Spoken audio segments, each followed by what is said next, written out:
আমি এটা কোনোভাবেই মেনে নিতে পারবো না। আমার ছেলে একটা বড়লোক মেয়েকে বিয়ে করেছে, যে বড়লোক আমার দু চক্ষের বিষ। দেখো বাবা, তোমার ভাবনা পুরোটাই ভুল। কারণ সব বড়লোক খারাপ হয় না।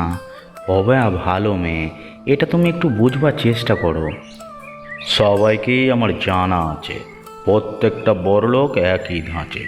বাধ্য হয়ে এই বড়লোকের জীবনযাপন করতে হচ্ছে আমাকে। তাও তো ভালো লাগছে না আমার। দেখো বাবা, তোমার কি ভালো লাগলো না লাগলো তা জানবার আমার কোনো দরকার নেই। আমার অভয়াকে ভালো লেগেছে বলেই বিয়ে করে এনেছি। আমি এ বিয়ে মানি না। আমি তোর বউকেও মানি না। এ বাড়িতে তোর বউকে নিয়ে আমি তোকে উঠতে দেব না। আমিও উঠবো আর প্রমাণ করে দেব আমার বউ ভালো। এবার কিন্তু বেশি বেশি হয়ে যাচ্ছে আকাশ। বললাম তো আমি এ মেয়েকে মানি না। আমার বাড়িতে এ মেয়ে থাকতে পারবে না। আমিও দেখি কিভাবে থাকতে না পারে। চলো তো ভিতরে চলো।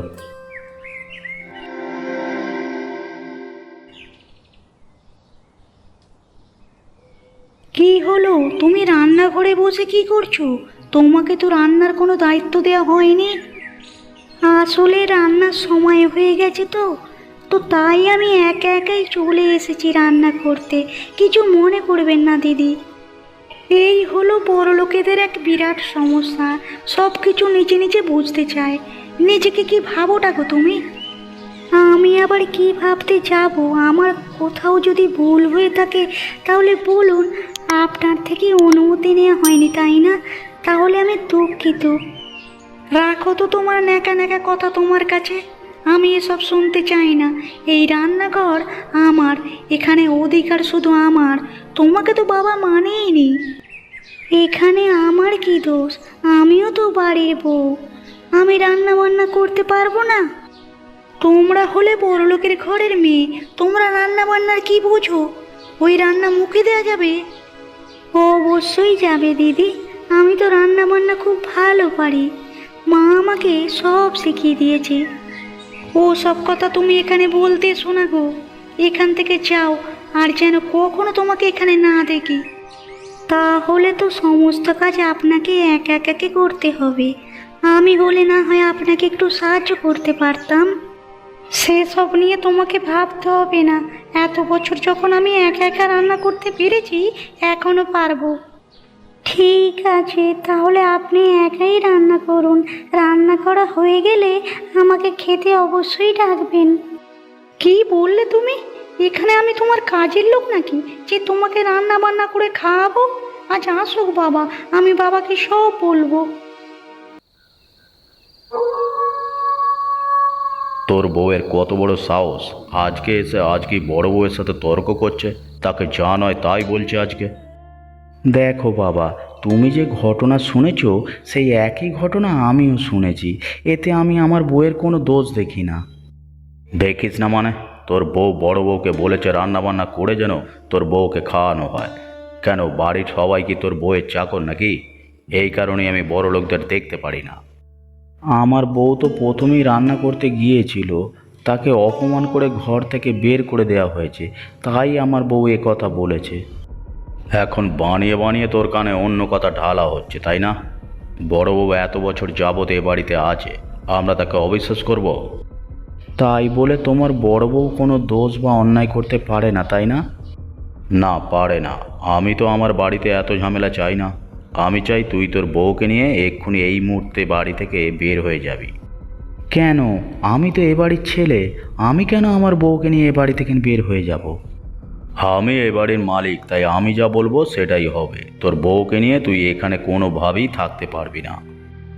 বাবা, এই যে আজকে যে ব্যবহারটা তুমি আমার সাথে করলে, এটা তুমি একদম একদিন ঠিক ফেরত পাবে, তুমি দেখে নিও।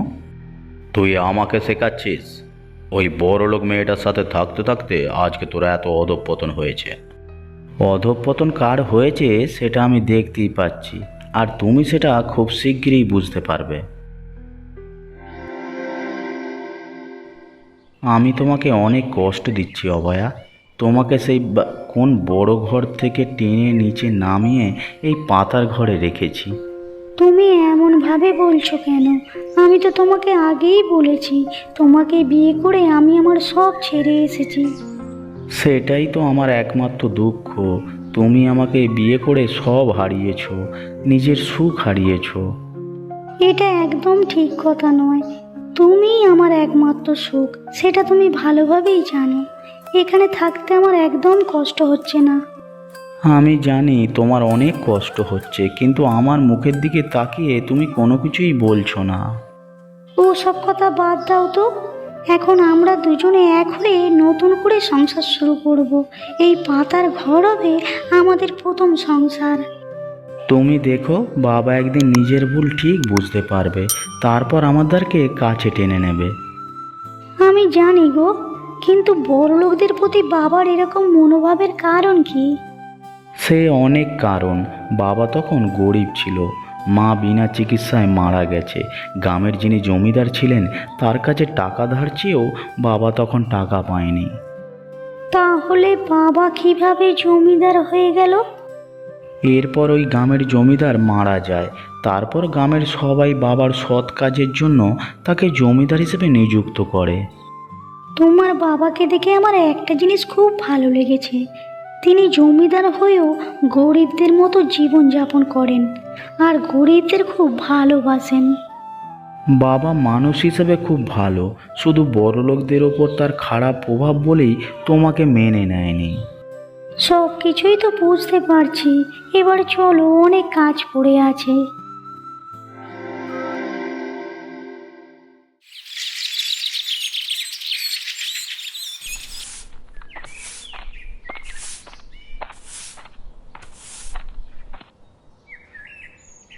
বাবা গো বাবা, এখন নতুন নাটক শুরু হয়েছে। যেই মেয়ে বড় ঘরে থাকতে অভ্যস্ত, সে কিনা লতা পাতা দিয়ে ঘর তুলেছে। কেন দিদি, তুমিও তো আগে ছোট ঘরে থাকতে অভ্যস্ত ছিলে, এখন তো বড় ঘরে থাকছো। আমার বড় ঘরে বিয়ে হয়েছে বলেই বড় ঘরে থাকছি। তোর বুঝি হিংসে হচ্ছে? আমার কিন্তু সেটা মনে হচ্ছে না। আমার মনে হচ্ছে আমি বড় ঘরের মেয়ে বলে তুমি আমাকে হিংসে করো। তুমি বড় ঘরের মেয়ে, তাতে তোমার কি লাভ হলো? সেই তো এসে লতা পাতা দিয়ে ঘর বানিয়ে থাকছো, আর আমাকে দেখো। এই যে তুমি কথাটা বললে, এটাই তোমার হিংসা, আর এটাই তোমার অহংকার। অহংকারী মানুষদের জীবনে কোনোদিন ভালো হয় না। কিন্তু যাই বলো, আমার সাথে তো সব সময় ভালো হচ্ছে এবং হবে, শুধু তোমার কপালটাই খারাপ। সময় আসুক, সময় দেখিয়ে দেবে কার কপাল ভালো আর কার কপাল খারাপ। তুমি আমার সাথে প্রতিযোগিতায় নেমেছো? মনে রেখো, বাবা তোমাদের কখনো মেনে নেবে না, আর এটাই আমার একমাত্র হাতিয়ার। প্রত্যেকটা হাতিয়ারের একটা নির্দিষ্ট সময়সীমা থাকে। প্রত্যেকটা হাতিয়ারকে একদিন পঙ্গুর হতেই হয়। কি বলে গেল মেয়েটা? আমাকে অপমান করে দিয়ে গেল। আমি এর জবাব দেবই। আজকে আমি তোকে বাড়ি থেকে বের করছি।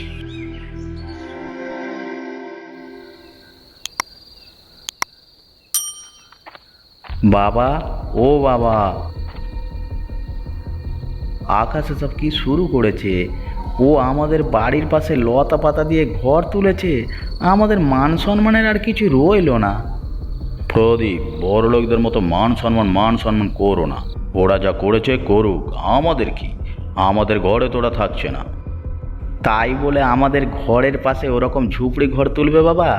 গ্রামের লোকজন কি বলছে? এক ছেলে বড় ঘরে থাকছে আর এক ছেলের অবস্থা ওই। তা দিয়ে আমি কি করব? যে ছেলে যেমন কর্ম করবে তাকে তো তেমন ফল ভোগ করতেই হবে। গ্রামের মানুষদের এসব জানা দরকার। আমি এটা মানতে পারছি না। তুমি যেমন ওদের ঘর থেকে বের করেছো, ওই জায়গা থেকে ওদের তাড়িয়ে দাও। এটা আমি কোনোদিনও করতে পারবো না, কারণ ওই জায়গা আকাশের নামে দেওয়া। তোর মা নিজে ওটা আকাশের নামে লিখে দিয়ে গেছে। কি বলছো কি তুমি? এখনো জায়গা জমি কিছু ভাগ হলো না, অথচ আকাশের নামে জায়গা আছে? আকাশের নামে শুধু ওই জায়গাটুকু নয়, আরও অনেক জায়গা আছে। তাই আমি চাইলেও ওদেরকে ওইখান থেকে তাড়িয়ে দিতে পারবো না, সহ্য করতেই হবে।